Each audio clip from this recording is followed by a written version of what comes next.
To set a specific PDF reader as the default application, start by opening a PDF file to determine the current default reader, which in this case is Microsoft Edge.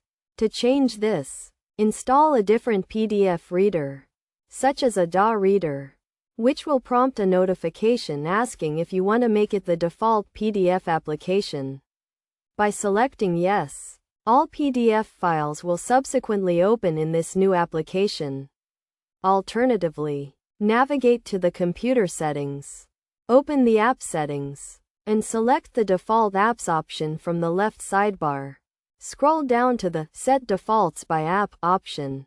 Click on the Adobe Acrobat, and then manage the file types to change the default app for PDF files from Microsoft Edge to the Adobe Acrobat. Once this is done, any PDF file opened will now default to the newly selected reader, confirming the change has been successfully implemented.